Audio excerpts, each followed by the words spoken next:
Hello, souls and demons, and welcome back. Today's story is, well, about me, written by my good friend author Jojo.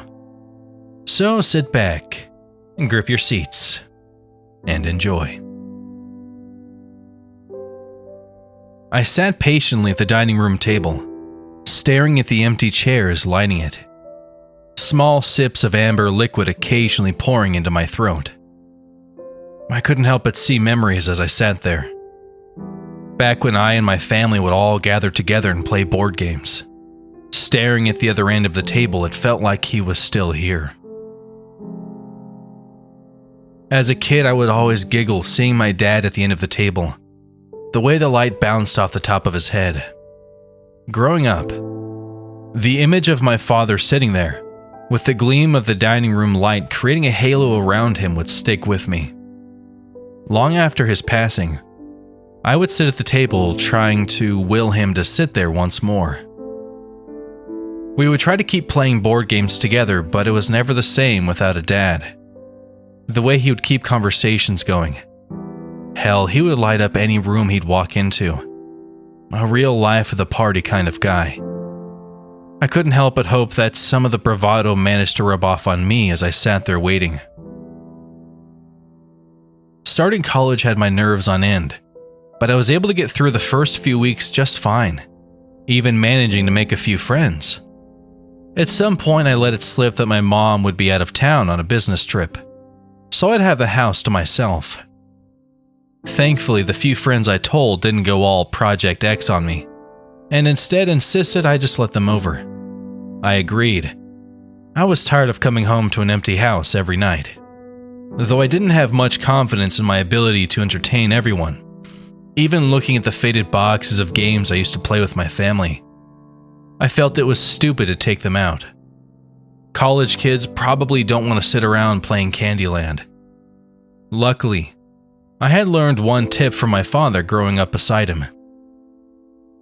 A few bottles of clear and amber liquid rested in the freezer waiting for retrieval. Another sip of booze slipped down my throat. I could feel small pinpricks rush through my body as the alcohol started settling in. Urges to call the whole thing off kept rising, but I knew if I let myself do that, then I would just be sitting there alone, drunk, probably scarfing down a packet of ramen. My phone I had resting on the table started to vibrate, causing a whine as it moved across the wooden table. Lifting it, I checked the screen to see a notification from one of my new acquaintances that they had just arrived. For some reason, I had been waiting for the doorbell to ring, but I suppose those are becoming obsolete. Getting up from my chair, I offered another uncertain glance to the board games before shuffling to the door. A quick and heavy breath entered my lungs as I unlocked the door and twisted the knob to swing it open. A rush of the night's chill air covered my face as I was greeted with the faces of my guests on the porch. Luckily, there were only 3 of them. Part of me was expecting that they would try to sneak a few other people through the door. "Are you going to invite us in?" Lily spoke, her words melding with the cool air. I quickly snapped out of whatever trance I'd entered and stepped aside, motioning with my arm for the 3 of them to come in. Lily entered first. Pulling her beanie off, I watched swirls of red hair fall over her shoulder. Matthew came in behind Lily. He was the first of the group to make contact with me. He must have noticed I wasn't exactly a social butterfly. I was intimidated when he approached me. He looks like jocks you would see in high school movies. Though he was one of the nicer people I've met, and strangely, it reminded me of my father. He was definitely the life of the party type. He offered a nod and a smile as he passed by, allowing Andrew to walk in last. "Please tell me you've got alcohol. I've had a night," Andrew questioned as he stepped inside. From what I knew about him, he was quite a busybody.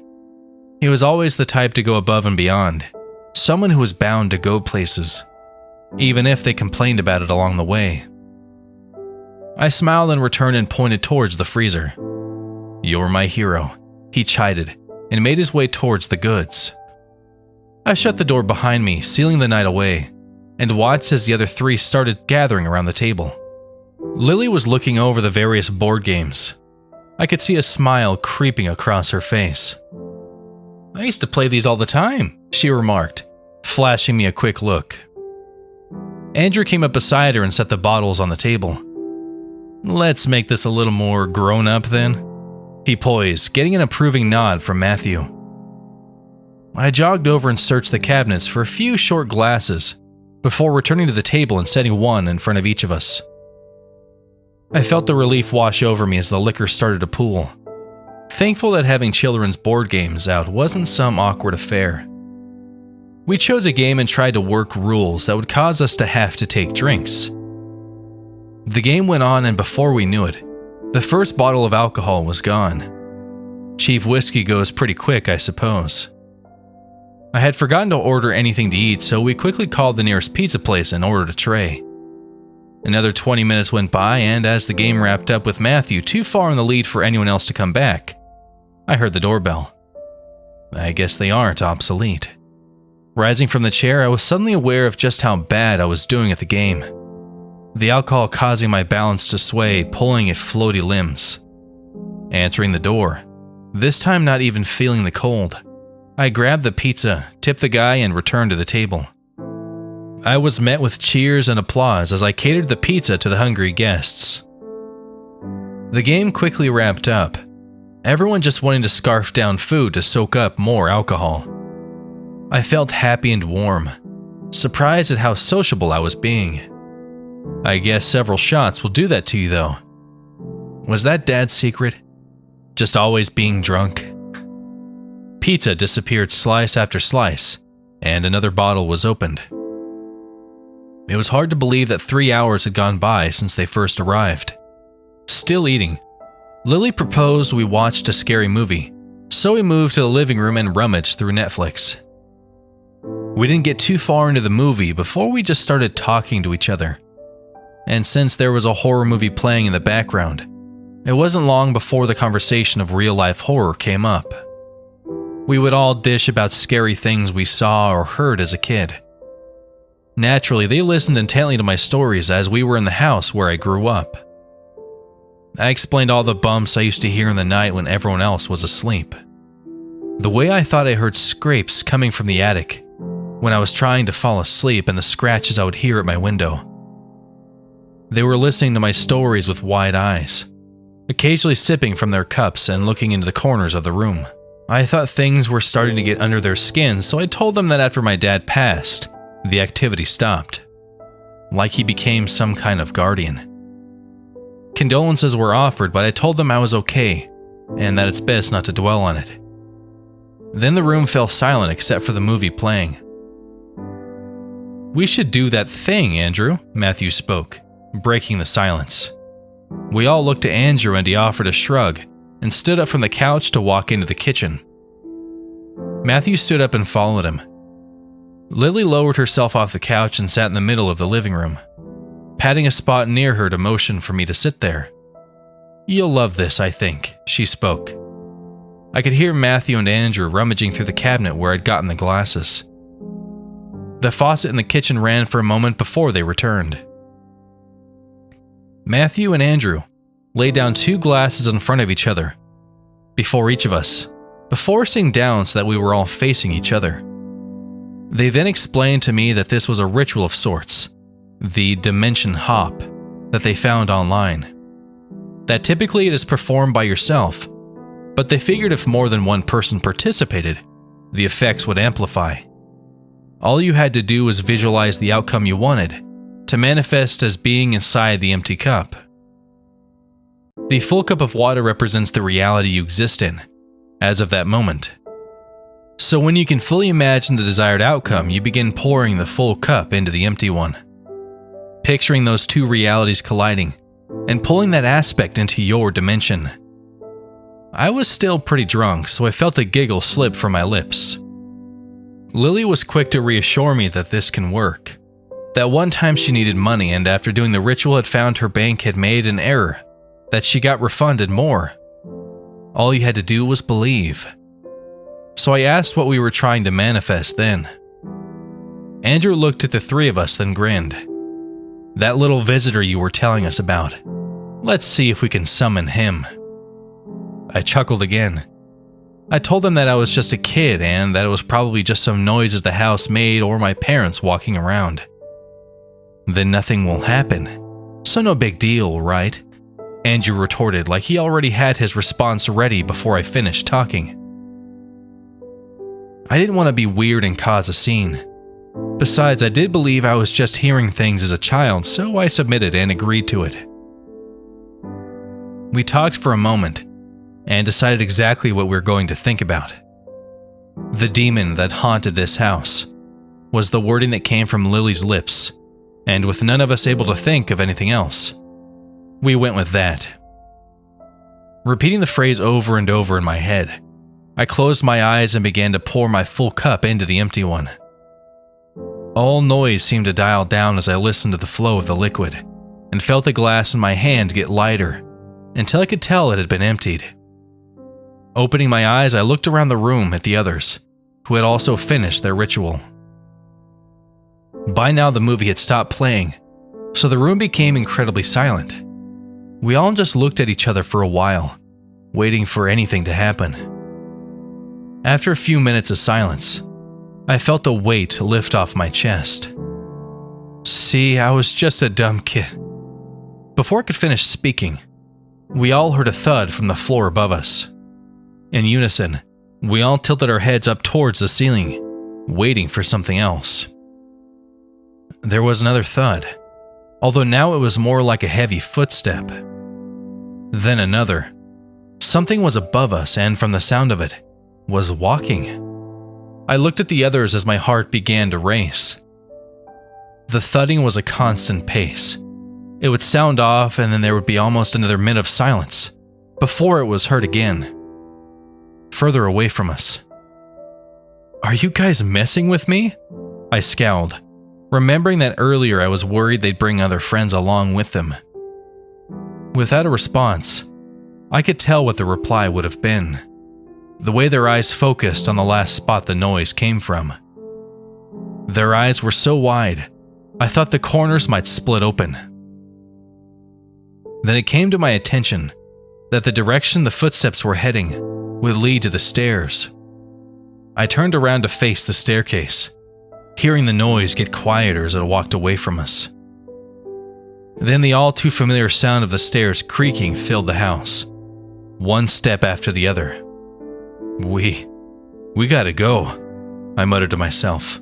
Not loud enough for anyone to hear though, and by the time I mustered the strength to speak up, the footsteps were near the bottom. I could hear where the footsteps were on the stairs, and I should have been able to see the cause, but there was nothing there. In disbelief, we watched as the footsteps hit the final step. We waited for there to be another sound as whatever it was reached the floor, but there was nothing.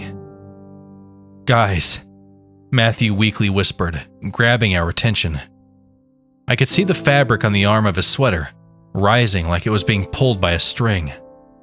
Before anyone could react, Matthew's body was lifted from his seated position. It was like he was attached to a rig by wires. Without moving a muscle, he rose into the air, his toe inches from the ground. I started to scramble away, but as I did, I felt a burning sensation on my neck. Judging by how Lily and Andrew reacted, they felt it as well. My survival instinct was telling me I wasn't going to be able to just leave. I had to watch as Matthew's right arm was bent backward, a sickening crack accompanying the grotesque movement. His gray sweater quickly becomes stained by blood, pouring out of the wound, his broken and jagged bone grated. Matthew screamed, a scream that reverberated throughout my body. I could see the white of his bone providing the fabric by his broken elbow. Matthew was pleading, but I couldn't make out the words. Still hanging in the air, Matthew's screaming mouth widened and widened some more until the skin started to split, his viscous saliva mixing with more blood as his jaw continued to drop, until another splintering occurred and the jaw became a separate entity from Matthew. His eyes rolled into the back of his head, leaving only the white with spiderweb-like veins of red. Then he was dropped, or rather slammed down. Like gravity suddenly went into overdrive, his body fell, buckling his legs under him and bouncing his head off the wooden floor, leaving a thick pool of red. I could feel myself shaking, my fingernails trembling against the wooden floor, as I stared at Matthew looking for any sign of life. His body was motionless, his rolled back eyes staring right at me. Andrew started whimpering near me. I figure he was obviously concerned about Matthew, but when I turned to look at him, I saw the skin on his arm being pressed down. 4 grooves appeared on each of his forearms, like someone was gripping them. His body started to convulse as his head tilted towards the ceiling. The shaking became more violent, and the grooves on Andrew's arms started to vanish. Then his body went limp. He was still breathing, and I reached over to try and shake him or get his attention. When my fingers made contact with his skin, I felt the burning that was similar to the one I felt on the back of my neck. The contact also made Andrew alert. Oh God, it's so hot. Why is it so fucking hot? He started yelling and frantically grabbing at the top of his head. I could see his fingers wrapping around clumps of hair and tugging them free from his skull. Clusters of hair fell to the floor, and bald spots were becoming apparent on him. Lily was yelling too, begging Andrew to stop, or whatever had a hold on Andrew. He kept going through, ripping more and more of his hair out, thin streaks of red creating rivers around his ears. I could see small bumps appearing on his increasingly vacant forehead. His yelling stopped, and his head vibrated as small protrusions broke through the bumps on his head. Small yellowish horns rose from the wounds and continued to grow as Andrew continued to pull his hair out almost mindlessly. I can't die here, Lily cried out. She rose to her feet and looked at me for a moment. Tears welled up. She mouthed something to me. I think it was an apology of sorts. Turning around, she started running from the scene. But as she did, I could see a fire wrapping around her body. It was like there was an invisible threshold, and on the other side of it was heat so intense that it incinerated Lily before I could even stretch my arm out to try and stop her. Her skin wrinkled and dried out before erupting, her whole body resembling the fiery red hair I was so fond of when she first arrived. And then she was nothing but ashes, drifting onto the living room floor. Shame about her. A voice unlike any I'd heard the night rung out beside me, coming from where Andrew was sitting. I turned to Andrew, who instead of pulling his hair out, had his fingers reaching into his mouth. I watched him pulling one tooth out, then another, plucking them effortlessly like he was picking gummy bears from the bag. Gross trails of saliva followed after each tooth, a pool of blood overflowing in his mouth and spilling down his chin. The weird thing about the blood was, it never seemed to hit the floor for Andrew. It would just stain the skin and ran over. This became ever more evident when Andrew took his nails to his skin, dragging his fingers along his own body, causing deep separations of skin that seeped his veins onto his skin, staining it red. Andrew's mouth hung open, enough for me to see that new jagged teeth were replacing the ripped out ones, the teeth of a predator. As the horns on his head had finished growing, I was surprised to find that they looked more mechanical than organic, looking like they had sections that could be pivoted around. Andrew had done such a number on himself that his entire body was painted a matte red, and with one final drag of a fingernail, and split open a portion of his forehead. You shouldn't go looking for my type there, lad. The voice spoke again, a deep and humming growl that I could feel in my chest, rattling my ribcage. You just might find us. The cut on his forehead split, and through a thin veil of blood, I can see an eye roll around until resting, looking forward. Both of Andrew's, or what used to be Andrew's, brown eyes and the third eye now on his forehead glanced over to me.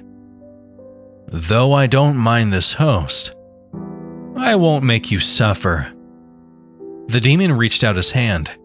The skin on the hand had been nearly completely torn off, and under it, I could see the same yellow mechanical substance that made up the demon's horns.